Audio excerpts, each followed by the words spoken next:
All right, so today I'm going to show you a bit of the relatively new development here in New York City called Hudson Yards. We're going to talk about how despite heavy subsidies and city help, it's kind of failed to be a welcoming and open destination for all. God forbid. I'll be joined by my friend, urban policy and housing expert Samuel Stein, and we'll talk about how despite its shiny and clean exterior, it's kind of indicative of a growing trend in New York towards remaking the city for the rich. If you've seen one of these videos before, just go ahead and like and subscribe now. You're gonna like it anyway. And check out the Patreon for extras and to support the channel. All right, that just about covers it, so let's spill the tea, as the kids say. Let's go. All right, so we're standing here outside of Hudson Yards because you get in there with a camera, they give you a bunch of crud. So we're here, we're looking at Hudson Yards. So tell us a little bit about the history here, of what's going on. Hudson Yards is a huge development, but what you're seeing behind you is only the first phase. There's going to be a whole phase just as big, one block that way. Right. Everything you're seeing above ground looks like a kind of New York development. You would have no idea looking at this that right below it is an active rail yard. So below us right now is trains that are going in and out of the West Side yards, I think going all the way out to Long Island for the most part. So this is all built on stilts, basically. And it's crazy to think about, like the trees and stuff that are here that are, you know, only a few feet deep in soil. Mm-hmm. It's the biggest private development since Rockefeller Center, a huge complex of offices, housing, hotel, a mall, a cultural center, all privately built by a pair of developers. One of them is the Related Corporations, which is a big New York City-based developer, built a lot of mega buildings, also did a lot of affordable housing in a generation prior. The other one is the Ontario Municipal Employees Retirement System. So public sector workers in Canada's pensions are invested in this mega luxury development in Manhattan, which just shows how complex some of these developments are in terms of their financing. Mm-hmm. Now, what's interesting too, I guess, also about the development is this is like a partnership between like public. Yeah. You know, you have the public and also public state, public city, mm-hmm. As well as private. Yep. So there was a lot of tax subsidies, a lot of the city and state granting different kind of liberties to the developers, right? Right. I mean, all of this is a creation of the state because we're on public land. This is MTA land. Right. This is a train yard below us. So they are allowed this to be built above. They built the platform that everything could be built on top of. They put in a subway station here. It's the new end of the 7 line in Manhattan.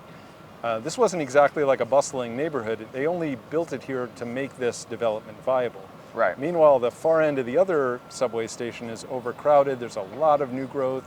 One of the fastest growing immigrant neighborhoods in the city. No new subway line there. Right. In addition to the tax breaks, in addition to the new subway station, they also use money from a program called EB5, which is an immigration program where a person can invest a lot of money in a real estate project and get the ability to immigrate into this country. So as we have a kind of militarized and hardening border for poor people trying to get into the country, we have a golden entrance for the rich. You can invest $500,000 in a project like this and get access to immigration status that otherwise would be very hard to come by. So literally you could just pay $500,000 and get a visa in return because that money goes straight into stuff like this. That's right. And it actually should be $1 million. Right. It's harder to raise $1 million, but you can get down to $500,000 if you consider this a low-income area. Right. But this is not a low-income area. So how did they do that? By connecting census tracts here, diagonally from here, and then you've got Central Park. Central Park isn't a census tract because no one lives there, which allowed them to go all the way up to East Harlem, wow, one of the poorest areas in Manhattan, and claim that that was part of their area here, because it's 3 contiguous census tracts. Right. That allowed them to raise way more money from millionaires and billionaires around the world who wanted immigration access. And so is this EB5 federal? Yes. Wow. Federal program. Yeah, that makes sense. I mean, wow, that's interesting. So they raise money from all these different places, and then not only that, they use the city to subsidize, let's say, for example, like the subway. And this was Bloomberg before Bloomberg left, basically opened the subway, knowing it was going to be kind of controversial because the rest of the subway line needs so much help in other places, plops this thing down basically for Hudson Yards and then leaves office. Yeah, they were supposed to do another one at 10th Avenue, but they never delivered that one. Right, okay. The counter argument would be like, okay, so you develop this, there's a lot of jobs, there is affordable housing here, It is phase one, Right. meaning that phase two is supposed to contain a lot of those affordable, housing and things. We'll get to that in a second. But what's the downside of this? What's the downside of Hudson Yards? The benefit of it is that this was not like a place that people lived before. Right. So nobody was actively displaced to build this. But it's also a huge lost opportunity. You look at a city like Vienna in Austria, also had a large rail yard and a large airport that they were kind of repurposing as housing. It's all social housing. It's mostly affordable housing, it's permanently affordable, and it kind of looks like this. It's like half the height, but like the aesthetic isn't that different. Here, this is very, very expensive stuff. It's mostly office buildings, and the new tenants here are mostly leaving other older state and city subsidized developments. So for example, the big new tenant at Hudson Yards left Worldwide Plaza, which was the first in the redevelopment of Times Square. So the state put in the money to build that, brought in the corporations. Now the corporations are leaving that and moving here. That puts that development in trouble. The state is going to have to come in and bail it out. Right. So it's kind of like putting out fires all over the city rather than doing equitable economic development. Right. And I think it's an interesting time to bring up the fact that, okay, so it does provide affordable housing, for example. But I think one of the things that people don't understand about the affordable housing in New York, at least how it is currently, is it being pegged to AMI, area median income. And that actually is pretty high. Yeah. So people who are pretty well off actually qualify for it and are competing kind of with everyone else. And it doesn't really, I guess, get to the people who really need it the most. Yeah. And it also is, I don't know, it seems like counterproductive in a way, no? Yeah, so this is set by the federal government. Yeah. The area in question is not this neighborhood, it's not even the city, it's the city plus Westchester, Rockland, and Putnam counties. Right. But that's not even the biggest problem. The biggest problem is they add something on top of that called the high housing cost factor adjustment. That makes it, they say, because this is an expensive area to live in, an expensive area to build in, we're going to juice the statistics to raise that average income even higher. So we get to the point that like the average household in New York City makes about 70% of the area median income. You would think it would be 100% because it's a median, but it's not. So when we build affordable housing that's for people at 80% of AMI, it's actually a little bit more than the average household makes. It's a good deal more than the average renter makes, and most of this is rental housing. The other thing I'll say is most of the affordable housing is not here. It's on other sites owned by the MTA, which is fine, but it's not like this is a great mixed income community. It's still almost entirely for the wealthy. Right, and what ends up happening is when you build, let's say, a big development in neighborhoods that are poorer, let's say, their affordable housing that's built off-site doesn't help at all. You build this huge development, and they say, oh, we're going to build affordable housing somewhere else, so then it cancels out the benefit of building these developments, which is affordable housing, by putting it somewhere else. Yeah. Another interesting thing about this is phase one, right? And I think this is an interesting thing that happens in a lot of the big developments in New York is you have in phases. And sometimes strategically they build them in certain ways. So for example, here, they built phase one, it's the luxury mall. It's the huge offices, luxury housing, et cetera. And the I guess the affordable stuff, the stuff for everybody was saved for phase two. How does this sometimes play out? This is kind of an interesting thing. Right. So most of the affordable housing is in phase two. The school is in phase two. The park is in phase two. So the stuff that the general public would most appreciate. And what gets it sold to the general public to begin with. Yes. The way they sell it, they say, hey, phase two is going to contain all this stuff, so don't protest, whatever. Yeah. Phase one is completed in the early middle of 2019. So a year later, we have the COVID pandemic, and we have a mass problem for real estate owners. Suddenly the office tenants are leaving, the mall tenants are leaving, the housing isn't as competitive as it was before. Now they don't have the money to build phase two. So they're going back to the state and saying, actually, instead of all that affordable housing, what if we built a casino?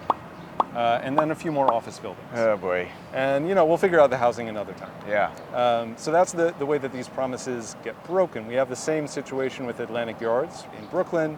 I think it was finalized maybe 2007. A year later, the biggest financial crisis in global history, and they haven't built all the affordable housing. Well, and also with Atlantic Yards, the way it was sold was for the Olympics and all that stuff, where they wanted, hey, the Olympics might come here in 2012. We don't get it, but they were developing all this for that, and people were like, yeah, it sounds great, we'll get the Olympics, it'll be great. But Olympics didn't come. They still get this huge development. People get displaced, it's a whole thing. It's a huge development that could have been anything. Right. In a sense. In another sense, like once it's that expensive to put a fake street on stilts, you're kind of guaranteeing that the use afterward is Will going to be be expensive and be with luxury, right? Yeah. Other than that, I mean, you have a ton of security. Like, we can't even film this Right. in that area, even though it feels like should be a New York City street. It's not. It's privately owned. Well, and they also, that's another thing, they pitch that as a public space. Yeah. They pitch it as like, hey, we're going to build this great plaza, it's public and all that stuff, but it really isn't public. It isn't. There's a ton Yeah. of security guards everywhere who will shoo you away. And Yeah. there's been a fight for the guys who sell hot dogs and coffee and stuff, who are being told, no, you can't be here. Whereas that's kind of what makes a New York City street a New York City street, is that like mix of uses and a little bit of chaos. And you can tell that chaos is lacking here. Yeah, it's pretty sterile here, I'd say. Not a whole lot of, it feels very like, I don't know, I hate to say, but like dystopian. You feel like you're, first of all, there's surveillance everywhere. Yeah. There's security everywhere.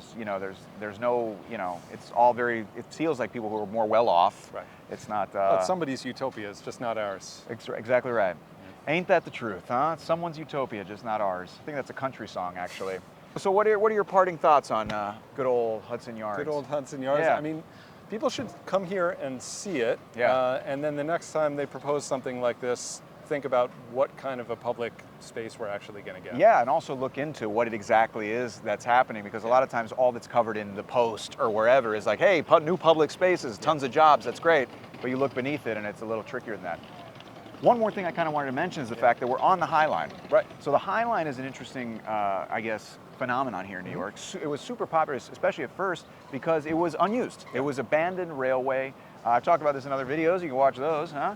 But it was abandoned railway that was just sitting there. And a lot of people in the neighborhood especially wanted to beautify the neighborhood. They want to give something for everyone, a little park. Great. So that happens. But then the effect of it is obviously the value goes up, skyrockets. Yeah. So there's going to be a certain type of entity that takes advantage of that, and that's developers. Private interests are going to want to cash in on that. So what you have now is basically a tunnel of luxury housing around that Highline. Yeah. Could you talk a little bit about this? I guess this idea of a public space, which happens a lot with parks, actually. A lot of very expensive land is always located around parks. Yeah. But in this case, it was an interesting kind of situation where the city helps this thing come along with this one idea in mind, and it completely becomes something else. In some ways, yes, but in some ways that was always the plan.